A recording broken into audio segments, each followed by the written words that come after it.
बुनियल इस्लाम अला खम्सिन शहादतु अल्ला इलाहा इल्लल्लाह व इक़ामुस्सलाह व ईताउज़ ज़कात व तसूम रमज़ान व तहज्जुल बैत इन इस्ततअत इलैहि इरम जनम शरुत्तु नराशं सिस्तैवते षष्टिं सहस्त्र नवीतं चकोरम मस्मेधु दत्वैद उष्ट्रायस्य प्रवाहिनो मधुमन्तो दिवदसा अज्ञा हेतु किरम मोहमदा अंधिकारम न संविधायम हे तदोदयते विवेक। अल्लाह रब्बुल आलमीन की तारीफ़ और तौसीफ़ जिसने हम बनी हुए इंसान को इस रोए ज़मीन के अंदर पैदा फरमाया और इंसान को अशरफुल मखलूक़ात का दर्जा दिया। स्टेज पर बैठे हुए मुअज़्ज़ज़ उलमाए किराम, क़ुर्ब जवार से तशरीफ़ फरमा मेरे भाइयों,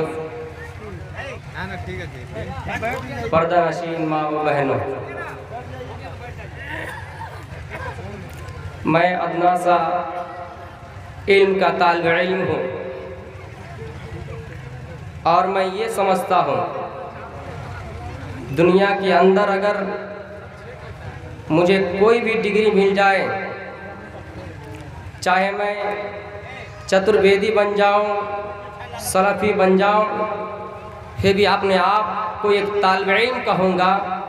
मेरे ज़ुबान से कभी अपने आप को मौलवी पर, मौलाना पर फ़ख्र नहीं करूँगा, इसलिए कि मुझे उन डॉक्टर ज़ाकिर नाइक साहब, अल्लाह ताला उनको मग़फ़िरत, अल्लाह ताला उनकी सेहत को अच्छा रखे, बरकरार रखे, उनके जुमलों पर मैं कुर्बान जाता हूँ। जबकि इतने बड़े अल्लामा, इतने बड़े मौलाना हैं, फिर भी अपने आप को स्टूडेंट का दावा करते हैं, फिर भी अपने आप को तालिब इल्म के नाम से महसूस करते हैं।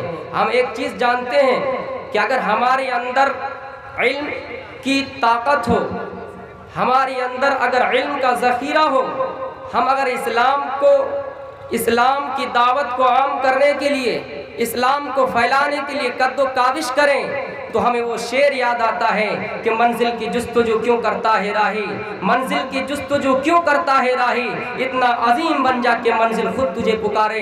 हमें लोग ऐसे ही पुकारेंगे, ज़रूरी नहीं है कि अपने आप को बड़े मौलवी और आलिम पर फख्र करें।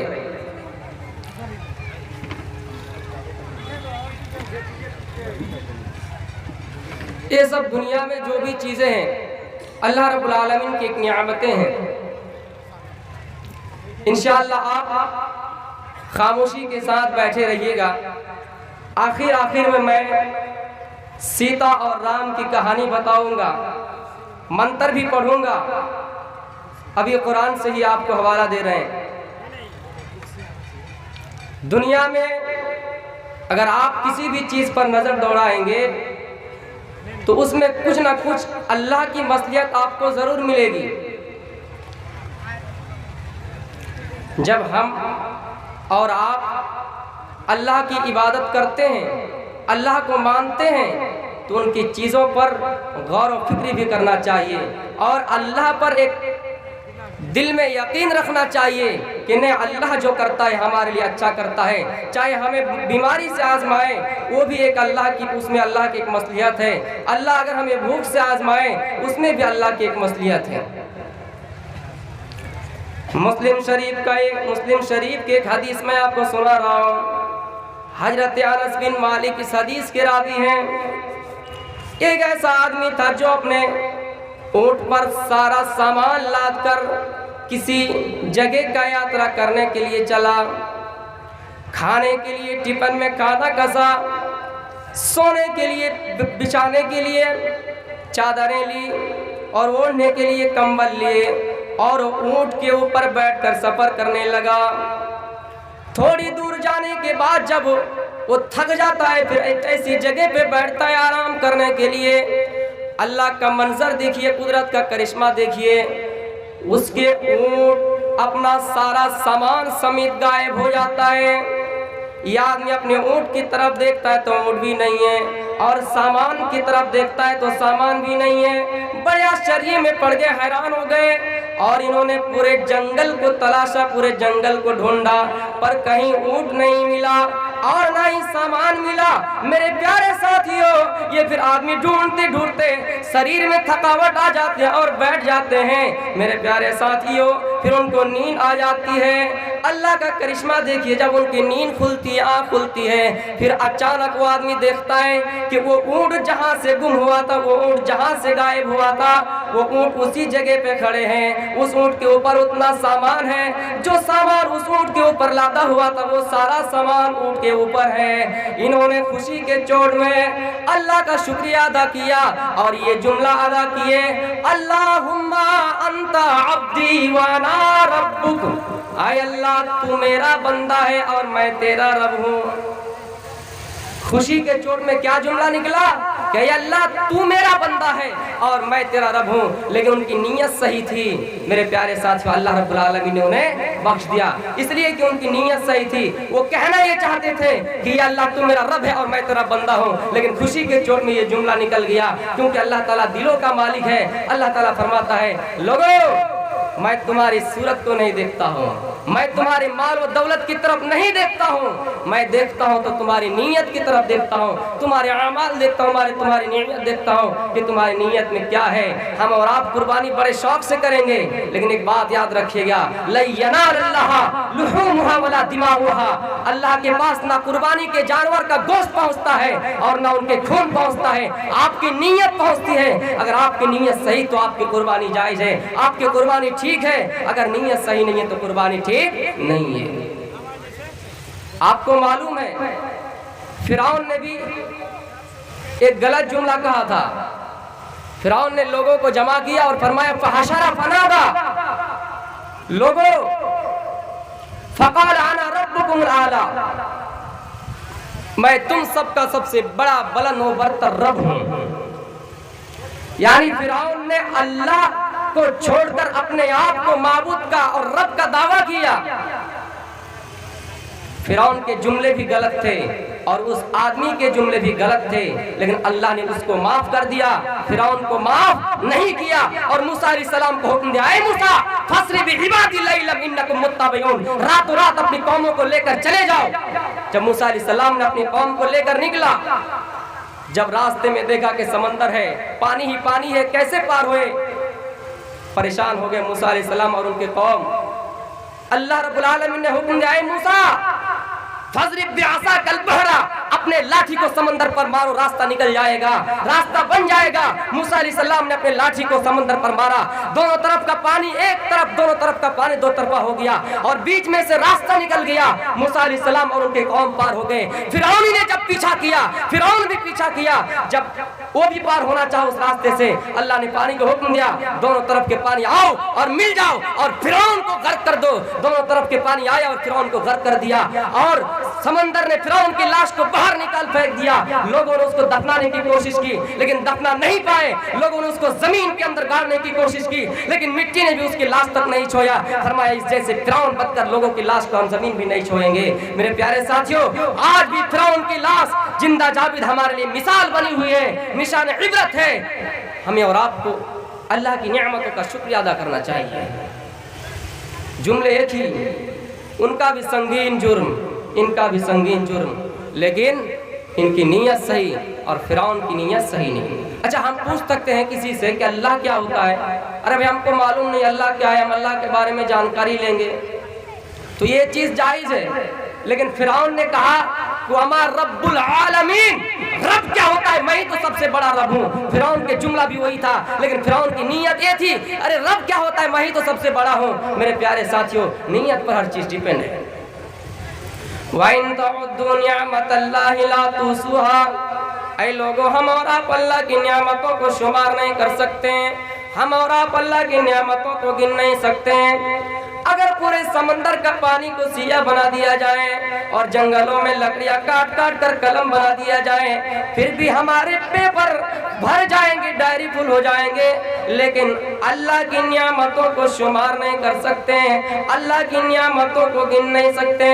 वो इंसान ये तसव्वुर करे कि हम इंसान के बालों को गिनेंगे, हम अपने बालों को गिनेंगे तो बालों को गिन सकता है। समंदर के कतरे बना दिया जाए और उनके कतरे को एक एक करके गिनना चाहे तो गिन सकता है। लेकिन अल्लाह की नियामतें इतनी है, वइन तउद्दू निअमतल्लाहि ला तुसूहा, कि हम और आप अल्लाह की नियामतों को शुमार नहीं कर सकते हैं। ऐ इंसानों, हम जब सूरज पर नजर दौड़ाएंगे, अल्लाह ने सूरज को कैसे बनाया, इन सूरज को बनाने में भी अल्लाह की बड़ी हिकमत है। सूरह यासीन सूरह नंबर 36 आयत नंबर 38 के अंदर अल्लाह ताला फरमाता है, वश्शम्सु तजरी लिमुस्तक़र्रिन लहा ज़ालिका तक़दीरुल अज़ीज़िल अलीम। अल्लाह ने सूरज को मुकर्ररा वक्त के लिए पैदा कर दिया। ये सूरज अपने वक्तों में, मुकर्ररा वक्तों में दौड़ता फिरता है।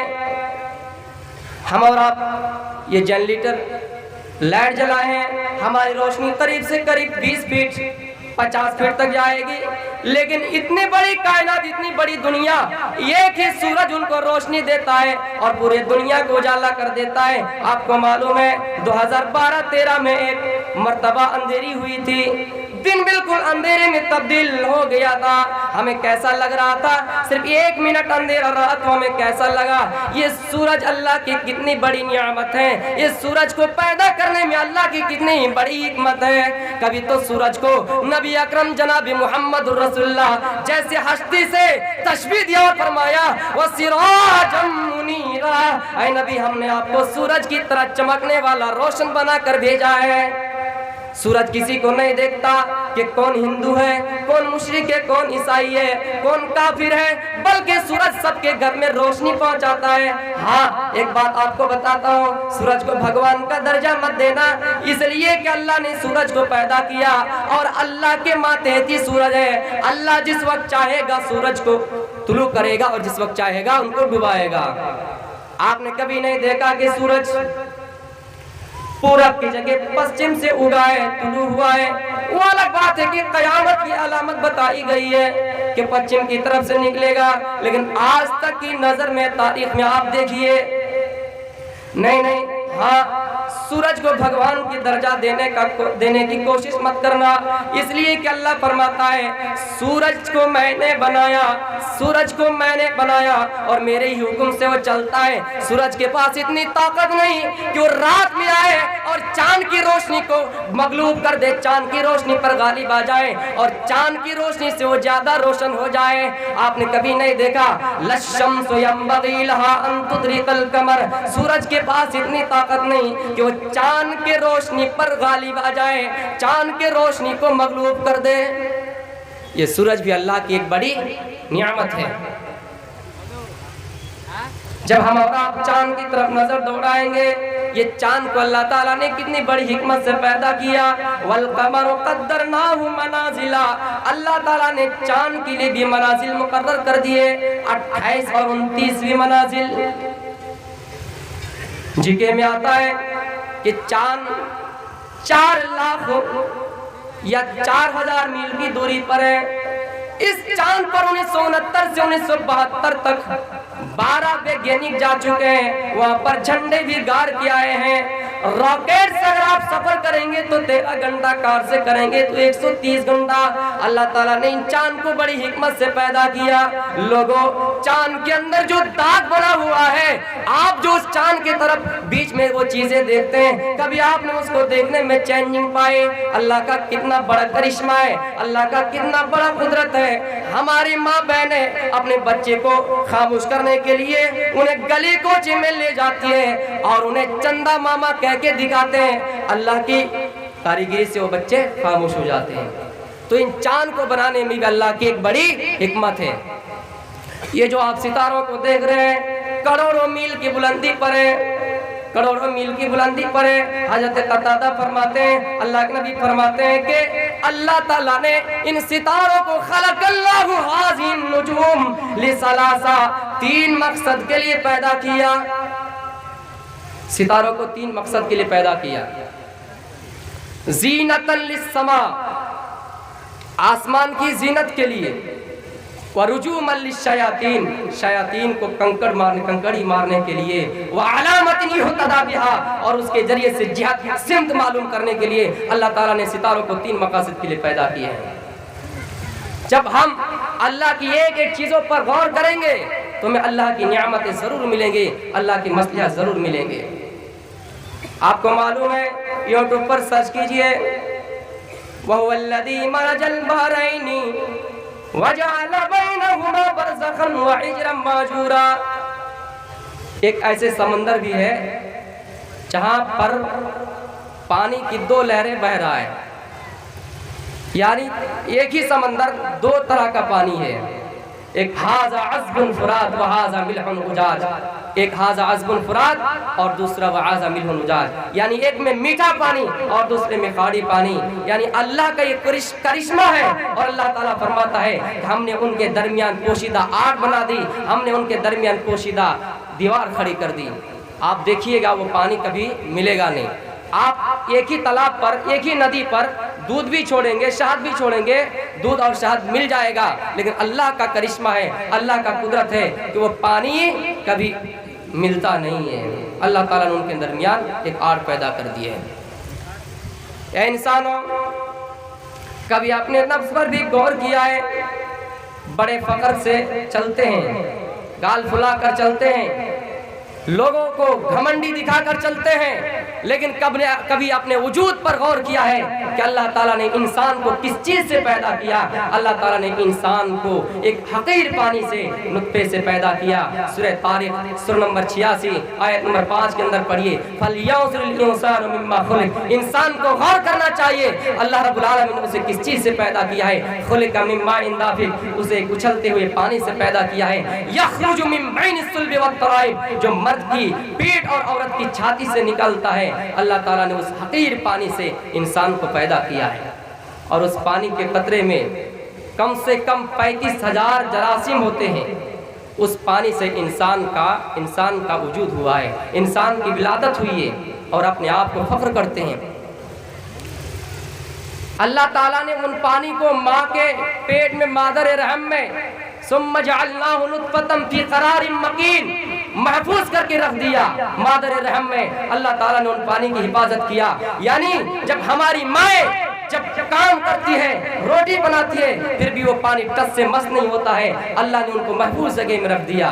फिर फरमाया सुम्मा जअलनाहु सुम्मा खलक़नल अलक़ता मुज़ग़ता, अल्लाह ने उस नुत्फे से, उस हकीर पानी से पहले जमा हुआ खून बनाया, फिर उस जमे हुए खून से गोश्त का लोथड़ा बनाया, फिर उस गोश्त के लोथड़े में हड्डियां बनाई, फकसौनल इज़ाम लहमा, फिर उन हड्डियों में गोश्त पहरा दिए।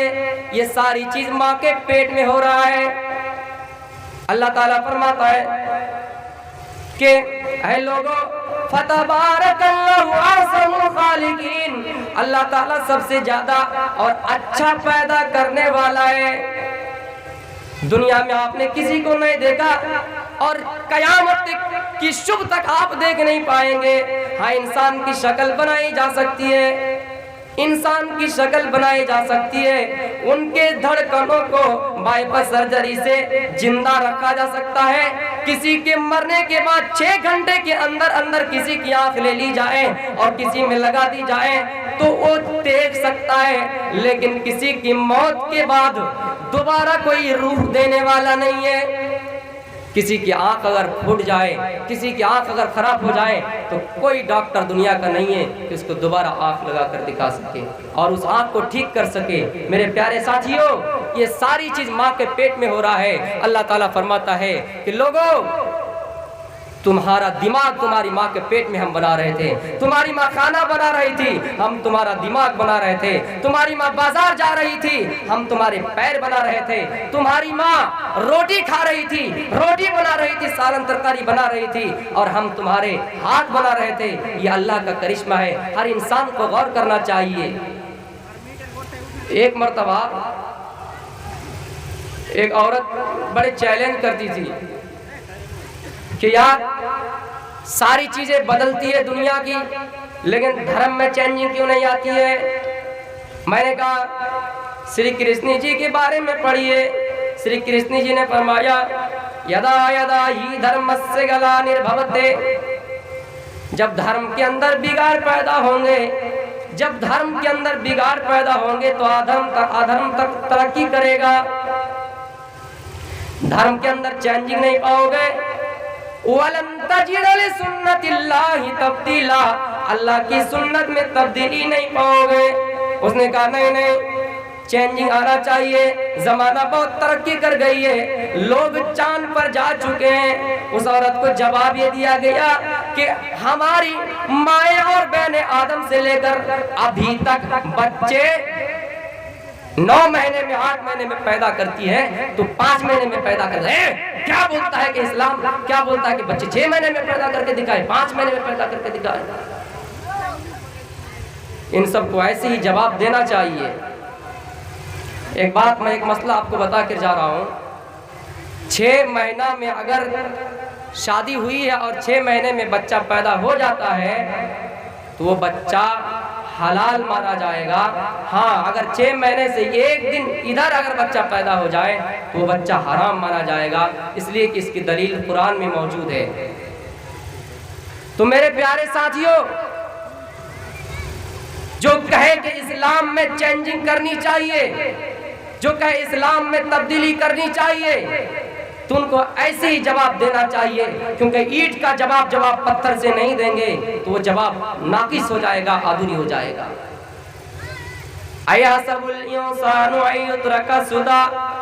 ऐ इंसानों, क्या तुम समझते हो कि तुम्हें ऐसे ही छोड़ दिया जाएगा? नहीं नहीं। अलम यकुन नुतफतम मिन मनी युमना, हमने तुम्हें एक नुतफे से पैदा किया। अया सबुल इंसानु अय्युत्रका सुदा, अलम यकुन नुतफतम मिन मनी युमना सुम्मा काना अलकतन फखलक फसवा फजअल मिनहु ज़ौजैन ज़कर वल उन्सा। फिर हमने नस्ल इंसानी को जारी रखने के लिए, हमने नस्ल इंसानी को आबाद रखने के लिए, हमने मादरे रहम में तुम्हारे माँ के पेट में बच्चा भी पैदा किया और बच्ची भी दिया, यानी लड़का भी पैदा किया और लड़की भी पैदा किए। अल्लाह फरमाता है कि हमने मादर रहम में लड़का भी दिया और लड़की भी दी। अगर 3 लड़की पैदा हो जाए, सास बहू को कह गए चौथा अगर लड़का ना हो तलाक दे दूंगी। ये आजकल शौहर भी कहते हैं, मर्द भी कहते हैं कि अगर चौथा लड़का ना हो तो तलाक दे दूंगा। हालांकि गलती लड़का की है। लड़के के मनी पर डिपेंड करता है कि बच्चा होगा या बच्ची। अगर लड़के के मनी में ज्यादा जरासीम में पाए जाएं या उनकी स्पीड ज्यादा हो तो लड़का पैदा होगा, वरना लड़की। ये चीज लड़के की गलती है। लेकिन कोई अगर अपने बीवी को डांटता है तो उनके मुंह पर कहिए, अगर कोई सास अपनी बहू को डांटती है तो उनसे कहिए कि ये सास नहीं बल्कि डाइन है, बल्कि चुड़ैल है। उनसे कहिए कि तेरे पैर कब्र में लटक चुके हैं और तुझे पोता का ख्वाहिश है। जब ये पोता, जब तुम्हारी मौत आएगी तो जब तुम्हारी मौत आएगी और तुम खासोगे तो तुम्हें निकाल कर बाहर फेंक देंगे। तुम ऐसे ही कर रहे हो, ये चीज गलत है मेरे भाई। अल्लाह ने जिसकी जी किस्मत में जो लिख दिया वो कर दिया। अल्लाह फरमाता है कि मादर रहम में हमने बेटा और बेटी इसलिए पैदा किया ताकि नस्ल इंसानी आबाद रहे, रिश्ता लोगों से जुड़ता जाए। अगर बेटा ही बेटा पैदा होता जाए तो बेटी कहां से मिलेंगी? बेटी को अल्लाह के नबी ने रहमत बनाए, लेकिन हम और आप उसको बिगाड़ दिए। हम और आप उनके इज्जत को बरकरार नहीं रखे। फिर फरमाता अलैसा ज़ालिका बिक़ादिरिन अला अय्युहियल मौता, ऐ इंसानों, क्या मरने के बाद तुम्हारा दोबारा वजूद नहीं होगा? क्या तुम सोचते हो कि तुम्हारा हिसाब व किताब मरने के बाद खत्म हो जाएगा? नहीं, अल्लाह ताला तुम्हें दोबारा जिंदा करने पर भी कादिर है। अल्लाह ताला तुम्हें दोबारा जिंदा करेगा और तुमसे हिसाब व किताब लेगा। कैसे दोबारा जिंदा करेगा? एक मर्तबा हज़रत इब्राहिम अलैहिस्सलाम से अल्लाह से ही सवाल किया। सूरह बकरा सूरह नंबर 2 आयत नंबर 260। क़ाल इब्राहिम रब्बी इन्नी अरिनी कैफ़ तुहियल मौत। ऐ अल्लाह, मरने के बाद इंसान को दोबारा कैसे जिंदा करेगा? अल्लाह फरमाता है इब्राहिम, क़ाला वलम तुमिन, क्या ईमान नहीं है? फरमाया क़ाला, हाँ ईमान है, भला क्यों नहीं? वलाकिन लियत्मइन्ना क़ल्बी, लेकिन मेरे दिलों को सुकून पहुंच जाएगा, मेरे दिलों को इत्मीनान पहुंच जाएगा। दिखाइए मरने के बाद कैसे इंसान को दोबारा जिंदा करेंगे। हज़रत इब्राहीम को अल्लाह ताला ने फरमाया कि फ़ख़ुज़ अर्बअम मिनत तैर, 4 परिंदों लो, 4 परिंदों को अपने हाथों में लो और उसे उड़ाकर मारूस कर लो, यानी इस तरह उन्हें पालो, इस तरह उन्हें पोषो कि वो तुम्हारी सारी इशारा समझ जाए। जिस तरह आपने देखा होगा जो बंदर का खेल लेके आते हैं, बंदर बंदरिया को नचाते हैं और उनसे कहते हैं कि ससुराल किस तरह जाते हैं, वो जाकर दिखाते हैं। अगर बीवी शौहर से नाराज हो जाए तो बीवी कैसी करती है, मुंह टेढ़ा करके भागती है महके, ये सारी चीज बंदर और बंदरिया को सिखा दिए जाते हैं। उस तरह अल्लाह रब्बुल आलमीन ने फरमाया इब्राहीम तुम 4 परिंदे लो और उसको उड़ाकर मानूस कर लो, तुम्हारी इशारा वो समझ जाए। 4 परिंदों को लिया, अल्लाह ताला ने फरमाया इब्राहीम उन 4 परिंदों को ज़िबा कर दो और उनके गोश्त को पहाड़ों में अलग अलग करके रख दो। 2 बोटी इस पहाड़ के किनारे रखो, 2 बोटी उस पहाड़ के किनारे रखो। इब्राहीम अलैहिस्सलाम ने इसी तरह किया। फिर अल्लाह ताला ने हुक्म दिया ऐ सारे जिस्म, ऐ सारे बॉडियों एक तरफ जमा हो जाओ। सब जमा हो गए, परिंदे में गोश्त जुड़ने लगे, हड्डियां जुड़ने लगी, पंखे जुड़ने लगे। इस तरह करते करते वो परिंदे जिंदा हो गए, इस तरह करते करते वो परिंदा जिंदा हो गया।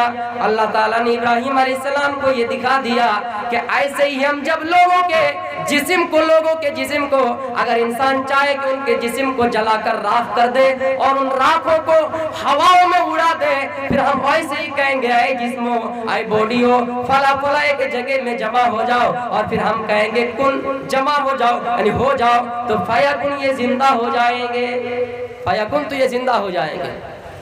इसी तरह करते करते मेरे प्यारे साथियों, हज़रत उज़ैर अलैहिस्सलाम जब एक बस्ती से गुजर हुआ, उज़ैर अलैहिस्सलाम जब एक बस्ती से गुजरे, वहाँ पर लोगों ने शराब का दिल दादा हो गया, वहाँ पर लोगों ने शराब पी रखी थी। अल्लाह ताला ने उन बस्ती को उजाड़ दिया था, अल्लाह ताला ने उन बस्ती को वीरान कर दिया, अल्लाह ने उनकी बस्ती को तहस नहस कर दिया, अल्लाह ने उस बस्ती को गर्क कर दिया। जब उज़ैर अलैहिस्सलाम उस बस्ती से गुजरे तो देखा कि ये बस्ती वीरान पड़े। अल्लाह से फौरन सवाल कर बैठा, ये अल्लाह ये बस्तियाँ जो वीरान पड़े हैं, इनके आदमी मर चुके हैं, इनके सारे सामान बेकार हो गए, ये अल्लाह तू इनको कैसे दोबारा जिंदा करेगा? अल्लाह ताला ने उज़ैर अलैहिस्सलाम को मौत दे दी। फ़अमातहुल्लाहु मियता आम, 1 साल के लिए नहीं बल्कि 100 साल के लिए उज़ैर अलैहिस्सलाम को मौत दे दी। फिर 100 साल के बाद फिर उज़ैर अलैहिस्सलाम को उठाया, फिर जिंदा किया और उज़ैर अलैहिस्सलाम से पूछा है उज़ैर अलैहिस्सलाम दुनिया में मरकर कितने दिन रहे? उज़ैर अलैहिस्सलाम कह रहे हैं लबिस्तु यौमन औ बाद यौम, दिन का कुछ हिस्सा या एक दिन या उससे कुछ कम। यानी बताते हैं तफसीर वाले लिखते हैं कि हज़रत उज़ैर अलैहिस्सलाम को जब अल्लाह ने मौत दी, वो सूरज निकल रहा था, सूरज के तुलू होने का वक्त था। अल्लाह ताला ने इस टाइम में उज़ैर अलैहिस्सलाम को मौत दी और शाम के सूरज गुरूब होने से पहले अल्लाह ताला ने उज़ैर अलैहिस्सलाम को जिंदा किया। मेरे प्यारे साथियों, हम और आप अगर गौर करेंगे तो सारी चीजें अल्लाह की नियामतें ही मिलेंगी। अल्लाह ताला के बारे में आता है कि लोगों, अल्लाह ताला एक ऐसी जात है कि फरमाते हैं एकम ब्रह्मरित्य नास्तिन हिनायास्ते किंचा, वो ईश्वर, वो गॉड, वो ईश्वर जो सारे दुनिया का रचनाकार, रचयिता और रचनाकार है, वो एक ही है, दूसरा नहीं, जरा सा भी नहीं, किंचन जरा सा भी नहीं। एको ही द्वितीयो नास, एको ही द्वितीयो नास, वो एक ही है, दूसरा नहीं। अल्लाह की जात बता रहे हैं, लोग उन्हें कई नामों से बुलाएंगे, एकम विप्रो सत्वहुदा वदनी, लोग उसे कई नामों से बुलाएंगे। यानी अल्लाह के बहुत सारे नाम होंगे, कोई खालिक से पुकारेगा, कोई जब्बार से पुकारेगा, कोई अल्लाह ताला को रज़्ज़ाक से पुकारेगा, कोई अल्लाह ताला को मालिक से पुकारेगा, कोई अल्लाह ताला को कुद्दूस से पुकारेगा। मेरे प्यारे साथियों, वलिल्लाहिल अस्माउल हुस्ना, अल्लाह के बेहतर से बेहतर नाम है, लोग अल्लाह को इस नाम से पुकारेंगे। आगे फरमाया न कासिए कस्कीजा जनीता न कदीफा, वो ईश्वर ऐसा है जिसको दुनिया की किसी हस्ती ने जाना नहीं। वो ईश्वर ऐसा है जिसको किसी माँ ने जाना नहीं, किसी बाप ने जाना नहीं। वो ईश्वर ऐसा है और ना ही उसके माता ना ही उससे कोई जाना है, यानी ना वो किसी का बेटा है और ना उसके कोई बेटा है। जब कुरान पढ़ेंगे लम यलिद वलम यूलद वलम यकुल लहू कुफुवन अहद, वो ईश्वर ऐसा है जिसको दुनिया में किसी ने पैदा नहीं किया और ना ही उसके बतन से कोई हुआ है। ये ईश्वर के अवसाफ बता रहे हैं। लोगों, जब इन सारी नियामतें अल्लाह ही के लिए है तो कुछ मांगना अगर है, किसी चीज की जरूरत पड़ जाए तो अल्लाह ही से मांगे। या चित्तियो पिम्मिम्मा नस्तस्मा देवी सोड़ी रिसा, ईश्वर से ही मांगे, कोई दूसरा देने वाला नहीं है, कोई देवी देवता तुम्हें कुछ देने वाला नहीं है। कुरान में उदऊनी अस्तजिब लकुम, ऐ लोगों कुछ मांगना है तो मुझसे ही मांगो, बेटा बेटी मांगना हो तो मुझसे ही मांगो। अगर तुम्हें सेहत चाहिए तो अल्लाह ही से मांगो। या अल्लाह हमारी जिस्म में कमजोरी है, हमारी तबीयत में नासाज, ही अल्लाह साजगार कर दे। इन सारी चीजों को अल्लाह ही से मांगनी चाहिए। इन क्योंकि सारी चीजों का रचनाकार और रचयिता अल्लाह ही है, कोई दूसरा नहीं है। ला इलाहा इल्लल्लाह हल्ले पापन इल्लल्लाह परंपरा, तू जो चाहे स्वर्ग जपेदा मोहम्मद, उस ईश्वर के अलावा कोई दूसरा माबूद नहीं है। हाँ, अगर किसी इंसान को जन्नत जाना है, किसी इंसान को पर्दन नगर जाना है, किसी इंसान को अगर पैराडाइज के अंदर जाना है तो मुहम्मदुर रसूलुल्लाह के शरीयत को अपनाना है, मुहम्मदुर रसूलुल्लाह के शरीयत को फॉलो करना है। इसलिए कि रामचरित्र मानस में लिखा है तब तक सुंदर मद्दी को या बिना मोहब्बत पार ना हो, या मोहम्मद के अलावा कोई दूसरा रास्ता नहीं है। हाँ, आप किसी दुनिया का यात्रा करेंगे, हमें रास्ता बहुत मिल जाएगा, लेकिन जन्नत एक ऐसा रास्ता है, जन्नत एक ऐसा घर है जिस पर जाने के लिए, जिसको अपना मकाम हासिल करने के लिए, जिसको अपना घर बनाने के लिए हमें जनाबे मोहम्मद रसूलुल्लाह का रास्ता इख्तियार करना है, उनके रास्ता ही को पकड़ना है, उनके रास्ता ही को लाजिम बनाना है। अल्लाह रब्बुल आलमीन के बारे में आता है, लोगों महीदे वस्से सवितु परिष्टु महान इमादित्तोड़ो तपसा प्रस्ता, सारी तारीफें अल्लाह ही के लिए, सारी प्रशंसाएं अल्लाह ही के लिए, सारी तारीफें अल्लाह ही के लिए, यानी अल्हम्दुलिल्लाहि रब्बिल आलमीन। अग्ने नया सुपधाराए आसमा, ईश्वर तू हमें सीधी राह की तरफ चला। ईश्वर जो इस्लाम का रास्ता है, जो सीधा सीधा मर गए, उसी पर हमको चला। यानी जब हम सूरह फातिहा पढ़ेंगे इहदिनस सिरातल मुस्तकीम, आए खुदा तू हमको सीधी रास्ते पर चला। वो सुरदया माना, वो बड़े रहम करने वाले, बड़े कृपालु है, यानी अर्रहमानिर रहीम, वो रहम करने वाले और बड़ा मेहरबान है। मेरे प्यारे साथियों, वयुनान बियुदान, वो कयामत के दिन का मालिक है, कयामत के दिन का मालिक है, मालिक यौमिद्दीन। ये सारे अवसाफ वेदों में अल्लाह के बारे में मौजूद है। अल्लाह की नियामत को हमें और आपको याद करना है। मौजूदा हालात में हजरत आयशा के बारे में तौहीन करने वाले, जिन्होंने एक फिल्म रिलीज किया था, किसी वजह से वो पास नहीं हो पाया, जिन्होंने एक बैनर लगवाया था मस्जिद के बारे में, नाम मैं खुलासा नहीं कर रहा हूं, मैं मुख्तसर आपको समझा रहा हूं। उसी शख्स ने कुरान की 26 आयतों पर इल्जामात लगाए और कहा कि ये आतंकवादी को बढ़ावा देता है। मेरे प्यारे साथियों, कुरान भी एक अल्लाह की नियामत थी, कुरान भी एक अल्लाह की नियामत है और कयामत की शुभ तक बाकी रहेंगे।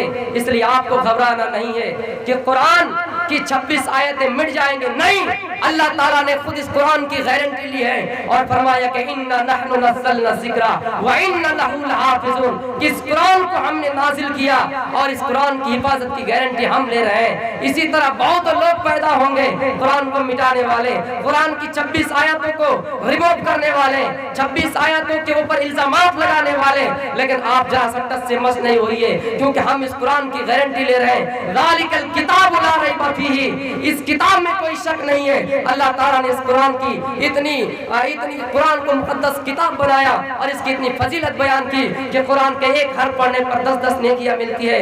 कैसे हम गवारा कर ले उन 26 आयतों को हटाए?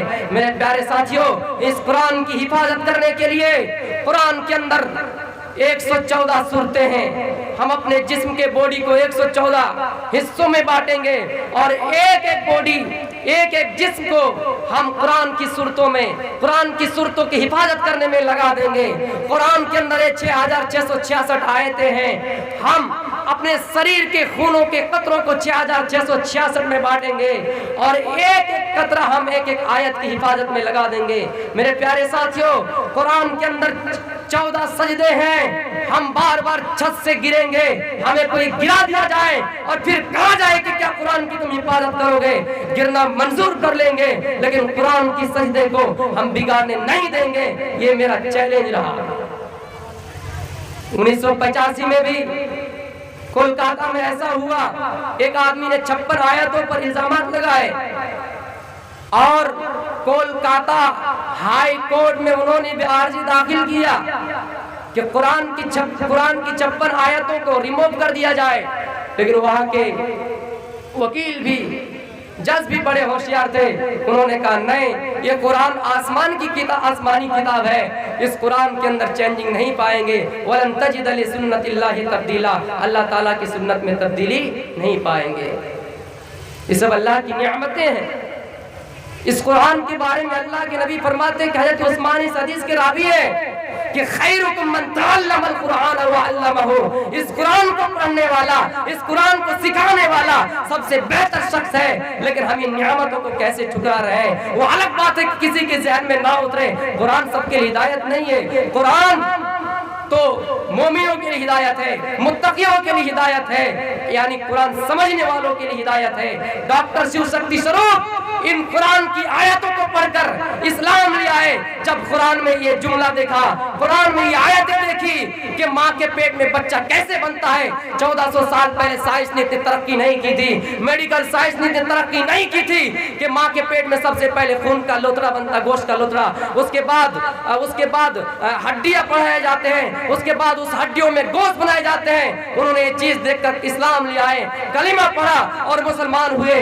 कुरान समझदारों के लिए हिदायत है। मेरे प्यारे साथियों, हमारे गवर्नमेंट ने भी इस कुरान के ऊपर एक चीज पहले बताए थे कि कुरान में लिखा है कि वक़्तुल मुशरिकीन, काफिरों को कत्ल कर दो। तो उन्होंने सिर्फ, मैं अदब से नाम ले रहा हूँ, उन्होंने सिर्फ इतना कहा था कि कुरान में काफिरों को मारने की इजाजत क्यों दी है, लेकिन उन्होंने ये एतराज नहीं किया था कि कुरान की आयतों को निकाल दिया जाए। लेकिन हम और आप हैं, इस घर को आग लग गई, इस घर के चिराग से। हम और आप है जो हम और आप कुरान को नहीं समझ पाए हैं। हम और आप है जो कुरान को ताकों में बंद करके रख देते हैं। इन कुरान की एक एक आयत, एक एक हमारे लिए निशान इबरत बनी हुई है। ये आसमानी किताब है, कयामत की शुभ तक आप इसमें चेंजिंग नहीं पाएंगे। हमारे लाखों बच्चे ऐसे हैं, हमारे लाखों हाफिज बन जाते हैं। इन कुरान को टू बटू से एक तरफ से सुना देता है। दुनिया में कोई ऐसी किताब नहीं जिसको एक तरफ से सूरह फातिहा से लेकर नास तक कोई सुना दिया जाए, लेकिन 6 साल का बच्चा इन कुरान को सूरह फातिहा से लेकर नास तक सुना देता है। अल्लाह ने किसी किताब के बारे में नहीं कहा, ना ही कोई इंसान ये बात तसव्वुर कर सकता है कि किसी किताब के कोई हाफिज है, लेकिन कुरान के बारे में अल्लाह ताला फरमाता है हाफिज कुरान 6 साल के बच्चे भी इन कुरान को याद कर लेता है, अपने सीने में रख देता है। दुनिया की सारी किताबों को जला दिया जाए, दुनिया की सारी किताबों को गंगा में बहा दिया जाए और फिर कहा जाए कि इस कुरान, कहा जाए इन किताबों को फिर इस दुनिया में लाओ, तो नहीं आ सकते हैं। लेकिन कुरान सूरह फातिहा से लेकर नास तक आ जाएंगे। जो एतराज करने वाले हैं, मैं तुमसे कह रहा हूं कि इस कुरान को तुम 26 आयतें बता रहे हो। ये जिहाद आतंकवादी के समारोह में बात करती है, नौज़ुबिल्लाह। आज तो समाज ऐसे हो गए हैं। मुसलमानों, हमें और आपको जागना है। हमारे सामने एक और मामला पेश आया कुछ दिन पहले। अहमदाबाद के रहने वाली, गुजरात के रहने वाली वो लड़की जिनका नाम आयशा, उन्होंने साबरमती नदी पर छलांग लगाकर अपने आप को खुदकुशी कर लिया, आत्महत्या कर ली। मुसलमानों, शादी एक अल्लाह की नियामत थी। शादी एक अल्लाह की नियामत थी। अल्लाह के नबी फरमाते हैं कि जब कोई दुल्हन बन के घर आती है तो बरकत लेकर आती है, लेकिन हमने और आपने उन बरकत को खत्म कर दिया। और इनके कारण, इनका वजह सिर्फ यही है कि हम और आप पैसों पे, हम और आप दौलत पे मर गए हैं। हम और आप दौलत पर ये कर रहे हैं कि हमारे पास दौलत हो। एक बात याद रखना, ये इंसान के पेट जो है, ये पेट नहीं बल्कि अलमारी है। अगर इंसान को गोदामों के बराबर, इंसान को अगर खजाना दिया जाए, सोना दिया जाए, फिर भी इंसान का पेट भरने वाला नहीं है। इंसान का पेट अगर कोई भर सकता है तो वो कब्र की मिट्टी है। आपके पास हजारों दौलत आ जाए, फिर भी आप चाहेंगे और एक बिल्डिंग हमें मिल जाए, फिर भी आप चाहेंगे हमें 1 करोड़ और रुपया मिल जाए। आपका ये पेट पैसों और दौलत से नहीं भरने वाले हैं। कब्र की मिट्टी है जो आपके पेट भरा सकते हैं। वो आयशा,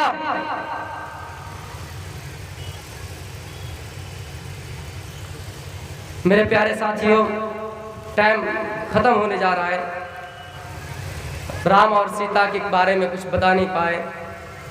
मैं 15 मिनट टाइम और चाहता हूं। तो राम और सीता की कहानी एक मियाँ बीवी की कहानी बताए जा रहे हैं। और सीता का जन्म मिथिला के राजा जनक, जब एक मर्तबा कह साली पड़ा, उन्होंने एक पंडित से मशवरा किया कि क्या किया जाए। पंडित ने मशवरा दिया राजा जनक को कि हाल चलाया जाए खेतों में। जब उन्होंने हाल चलाया तो नीचे एक संदूक मिला, बक्सा मिला, उसके अंदर सीता मिली। और हाल के पौड़े को, उनके लकीर को सीता कहते हैं, और उसी से सीता का नाम सीता पड़ गया। सीता की शादी राम से 6 वर्ष की आयु में 6 साल की उम्र में शादी हुई। जब कैकेयी ने, राजा दशरथ की बीवी कैकेयी ने राम को 14 वर्ष का वनवास दिया। राम अपने भाई लक्ष्मण के साथ वनवास चले गए, अपने साथ सीता को भी लेकर वनवास चले गए। मेरे प्यारे साथियों, रावण सीता को हरार करने के लिए अपने मरीच मामा के साथ गए। मरीच मामा ने हिरण का रूप धारण कर लिया और सीता को हिरण पसंद आ गया। सीता ने अपने शौहर, जीवन साथी राम को कहा, ये हिरण मुझे देखकर खूबसूरत लगता है, तो मेरी हिरण का शिकार करके ले आओ। हालांकि वो रावण का मामा मरीच था। ये हिरण शिकार करके लाओ। वो अपने बीबी की बात सुनकर हिरण शिकार करने के लिए जाता है। जब देर हो जाता है, फिर सीता अपने देवर लक्ष्मण को भी भेज देती है, कब तुम चले जाओ, क्या बात है, राम के आने में देरी हो रहा है, राम के आने में देरी हो रही है, तुम भी चले जाओ। ये लक्ष्मण अपने भाभी की हिफाजत के लिए थे, ये लक्ष्मण अपने भाभी सीता की हिफाजत के लिए थे। वो जा नहीं रहे थे। उन्होंने कहा, मेरे देवर, तुम बड़े कमजोर आदमी हो, क्या तुम्हें डर लगता है आने में? उन्होंने ये कहकर उनको भेज दिया। लेकिन लक्ष्मण ने एक लकीर खींच कर गया था। क्या है सीता, तुम इसके अंदर रहना, तुम बाहर निकालने की कोशिश मत करना। ये लक्ष्मण रेखा है। कोई अगर तुम्हें हड़पने के लिए जाए, कोई अगर तुम्हारे जिस्म को छोड़ने के लिए जाए, वो जलकर भस्म हो जाएंगे, कोई जा नहीं पाएंगे। लेकिन एक बात है सीता, तुम लक्ष्मण रेखा को पार नहीं करना। ये कहकर लक्ष्मण भी चले और ये रावण ने पंडित का रूप धारण करके आ गया। पंडित का रूप धारण करके आ गया और सीता से उन्होंने कुछ खाने के लिए मांगा। सीता खाना लाए और लक्ष्मण रेखा पार नहीं कर रही है, सीता को मालूम है। ये बाबा बनकर गए रावण, जब इन्होंने कुछ बातें सुनाए तो सीता मजबूरी में आ गए, कहा तेरे साथ ऐसा होगा, तेरे शौहर ऐसा होगा। जब सुना तो वो लक्ष्मण रेखा पार कर दिए, और जैसे ही सीता लक्ष्मण रेखा पार किया, ये रावण अपने शक्ल में आ गए और सीता को लेकर हड़र हो गए। अब सीता जी बड़ी चालाक थी, उन्होंने रावण से कहा कि तुम मुझे छोड़ दो, क्योंकि मेरे पति और लक्ष्मण जरूर मुझे ढूंढने आएंगे।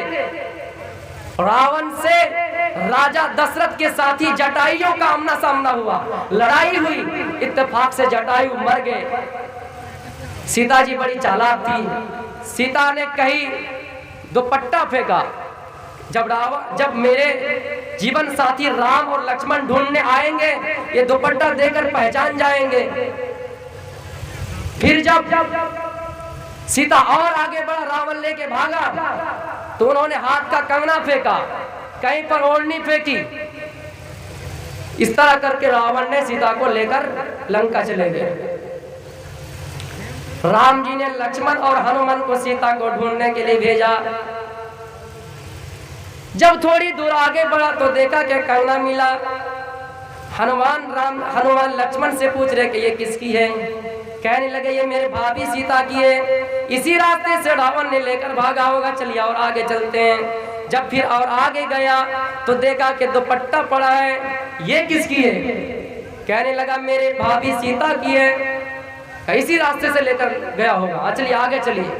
फिर जब आगे गया तो नाक की नथुनी मिली। उसने कहा ये किसकी है। कहा ये तो नहीं पहचानता, हो सकता है मेरी भाभी सीता की हो। कहा मेरी भाभी सीता की हो सकता है, तो बताया कि हाथ का कंगना पहचान गए, दुपट्टा पहचान गए, नाक की नथुनी क्यों नहीं पहचाने। कहने लगा ये मेरे भाभी सीता अपने नाक में पहनती थी, और आज तक अपने भाभी का मैंने चेहरा नहीं देखा। ये हिंदू धर्म में भी पर्दा का जिक्र है। तब फिर रावण और लक्ष्मण ने युद्ध किया, दोनों की लड़ाई हुई, और रावण मर गए, रावण कत्ल हो गए।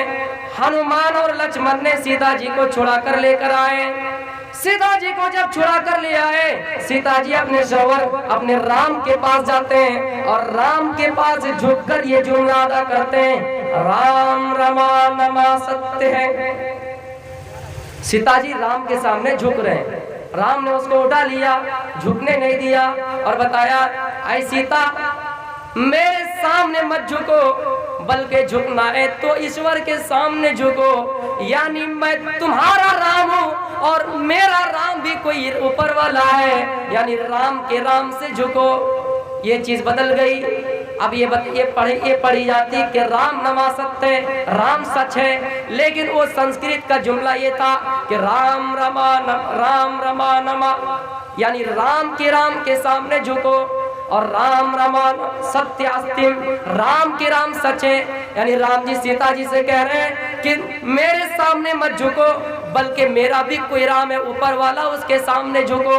मेरा भी कोई राम है और वो राम सच है, उसके सामने झुको। मेरे प्यारे साथियों, इसी चीज को तो श्री कृष्ण जी बताया था कि यदा यदा ही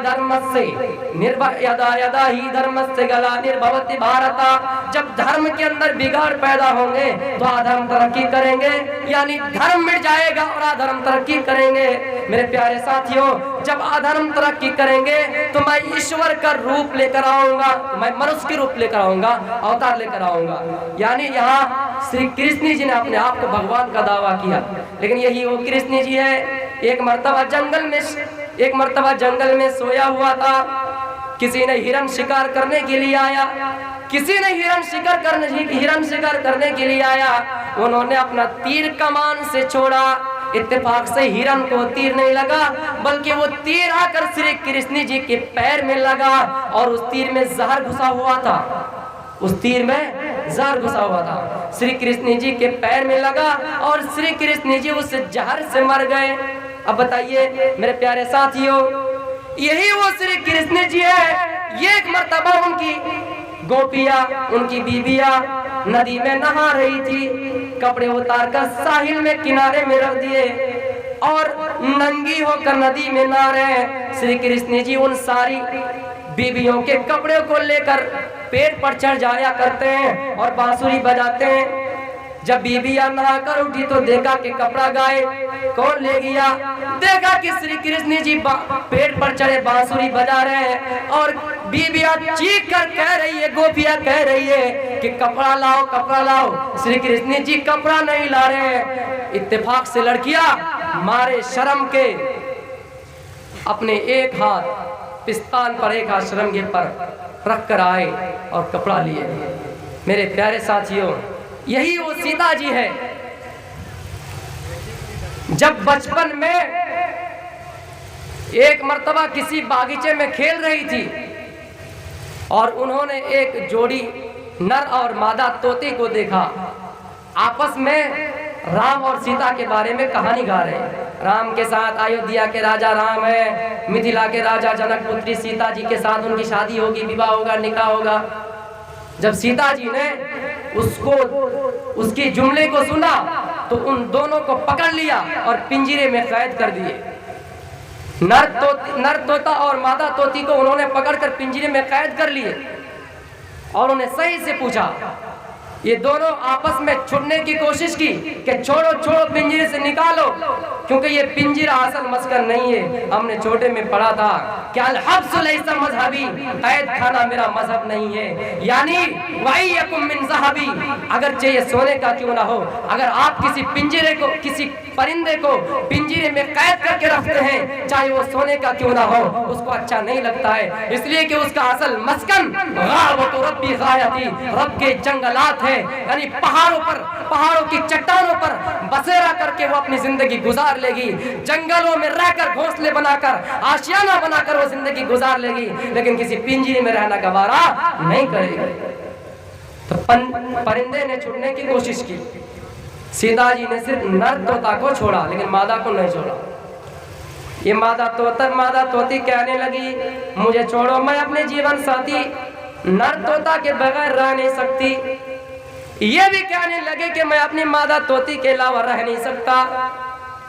इत्तेफाक से सीता जी ने उसको नहीं छोड़ा और वो उसी पिंजरे के अंदर मर गए और ये भी बाहर मर गए। दोनों तोती तोता दोनों मर गए, नर मादा दोनों मर गए। तो उन्होंने मरते समय एक श्राप दे दिया। क्या श्राप दिया? क्या है सीता जी, जब तुम भी गर्भावस्था हालत में होंगे, जब तुम्हारे पेट में भी बच्चे पैदा होंगे, जब तुम्हारे पेट में अमल ठहरेंगे, तो तुम्हें भी वनवास दिया जाएगा। और सीता जी को वनवास हुआ था। यानी जब वहां से छुड़ा कर लाए लक्ष्मण और हनुमान जी ने रावण से युद्ध करके सीता को छुड़ा कर लाए, तो ये नर तोता जो मर गया था, धोबी की शक्ल इख्तियार की और जाकर बता दिए कि सीता जी रावण के साथ रहकर आए हैं, अपराधी हैं। तो लोगों ने सीता जी को गर्भावस्था हालत में वनवास दिया था और वनवास ही की हालत में सीता जी के दो बेटा पैदा हुए थे, लव और कुश। ये दोनों बेटा गर्भावस्था हालत वनवास ही की हालत में पैदा हुए थे।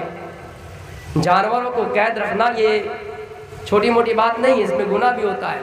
आपने सुना होगा, मुस्लिम शरीफ की हदीस है, ये एक औरत फाहिशा थी, बदचलन थी, तवाइफ औरत थी, पैसा लेकर अपना जिस्म बेचती थी।